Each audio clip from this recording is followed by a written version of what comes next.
تو اسٹیبلشمنٹ سے بھی میں پوچھتا ہوں کہ اس سے ملک کو کیا فائدہ ہے؟ چلے میں مان گیا پی ڈی ایم آگی، وہ تو ابھی بھی بیٹھی ہوئی ہے، لیکن پاکستان کو اس کا کیا فائدہ ہے؟ کیا اکتوبر میں ہماری اکانومی بہتر ہو جائے گی؟ مہنگائی کم ہو جائے گی؟ میں سمجھنے کی کوشش کر رہا ہوں کہ کیا چینج آئے گا، کیونکہ پاکستان تو ایسے کر کے نیچے جا رہا ہے، سب کے سامنے پاکستان کے حالات ہیں۔ تو پاکستان کو اس کا کیا فائدہ ہے؟ آپ مجھے یہی بتا دیں کہ پاکستان کو اس کا اکتوبر میں الیکشن کا کیا فائدہ ہے؟ مجھے یہ بتا دیں کہ اچھا -1 کر دیں عمران خان کو، اس سے پاکستان کا یہ فائدہ ہے، وہ بھی مجھے بتا دیں، میں -1 ہونے کے لیے تیار ہوں۔ ملک تو نہ میرا تباہ ہو، لیکن یہ جو چیزیں ہیں یہ تو ہم وہ کہتے ہیں نا، ہم ادھر جا رہے ہیں beyond the point of no return, ادھر سے واپسی کوئی نہیں ہے۔ جب ایک ملک کا آئین ٹوٹ جاتا ہے، جب ملک کے سپریم کورٹ کے فیصلے نہیں مانے جاتے، جب ہائی کورٹ فیصلہ کرتا ہے کہ جی عمران ریاض کو یا پروڈیوس کرو اور اس کو نہیں دیا جاتا، اس کو سامنے عدالت کے نہیں لے کے آتے، جب 7,500 تحریک انصاف کے کارکنوں کو جیلوں میں ڈالا ہوا ہے، وہ زیادہ تر تو ابھی تک عدالتوں میں نہیں آئے، جب وہ آتے ہیں پکڑ کے پھر سے لے جاتے ہیں، کس قانون کے تحت؟ تو یہ قانون تو ختم ہو گیا پاکستان میں، یہ تو اب جنرل قانون ہے۔ تو ادارے بھی کرش کر دیے، سپریم کورٹ کے اوپر پریشر ڈال دیا، اس کے فیصلے نہیں مانتے۔ 14 مئی گزر گئی، الیکشن نہیں ہوا، اس کے بعد ہائی کورٹ کے فیصلے نہیں مانتے، نیچے سے فیصلے ہوتے ہیں، وہ کہتے ہیں پروڈیوس کرو، ہمیں نیچے سیشن کورٹس میں پروڈیوس نہیں کرتے، وہ فیصلہ کرتے ہیں، وہ پولیس ان کی سنتی نہیں ہے۔ گھروں پہ دعویٰ بولا جا رہا ہے، گھروں میں گھس کے گھر توڑے جا رہے ہیں، کس قانون کے تحت؟ لوگوں کے گھروں کے اندر گھستی ہے پولیس، سب گھر توڑ کے، اچھا اگر وہ جو جس کو لینے جائے اگر وہ نہیں ہے تو اس کے رشتہ داروں کو پکڑ لیتے ہیں، عورتوں کو پکڑ کے لے جاتے ہیں۔ یہ کس قانون کے تحت ہو رہا ہے؟ اور یہ ہم کس طرف جا رہے ہیں؟ تو یہ ایک پارٹی کو ختم کرنے کے لیے ہم سارے اپنے ملک کو تباہ کر رہے ہیں، کیونکہ قانون، رول آف لا جب ایک ملک میں ختم ہوتا ہے وہ ملک تباہ ہو جاتا ہے، اس کو بنانا ریپبلک کہتے ہیں۔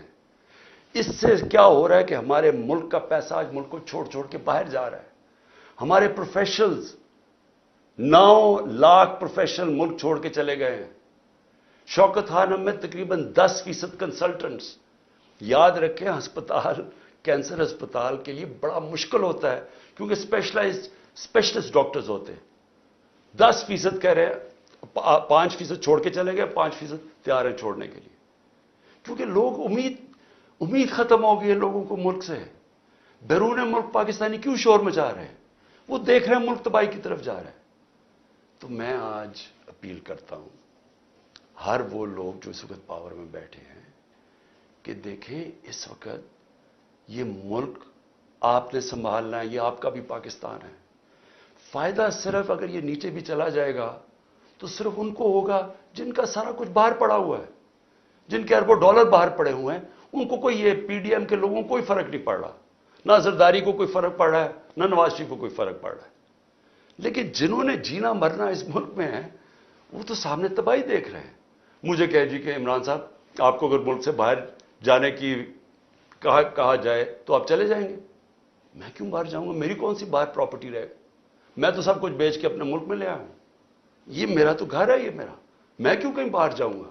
میں ان دونوں کی طرح جب مشکل آتی ہے تو دم دبا کے باہر بھاگ جاتے ہیں، کیونکہ پیسہ ہے، اربوں ڈالرز انہوں نے باہر رکھا ہوا ہے۔ تو میں نے تو یہی رہنا ہے، اور جنہوں نے یہی رہنا ہے، میں آج آپ سب کو اپیل کر رہا ہوں کہ ملک تباہی کی طرف جا رہا ہے۔ قانون جس ملک کا ختم ہوتا ہے، انصاف کا سسٹم ختم ہوتا ہے، جس ملک میں جنگل کا قانون آ جاتا ہے جو آ گیا ہے، جس ملک کے اندر آئین ختم ہو جاتا ہے، جس ملک کے اندر کمزور کے لیے کوئی سننے والا نہیں ہوتا اور طاقتور جو مرضی طے کر لیتا ہے، وہ ملک تباہ ہو جاتے ہیں۔ حضرت علی کا قول ہے کفر کا نظام چل جائے گا، لیکن ظلم اور ناانصافی کا نظام نہیں چل سکتا، یہ نہیں چلنے لگا، یہ کوئی نہیں سنبھال سکے گا۔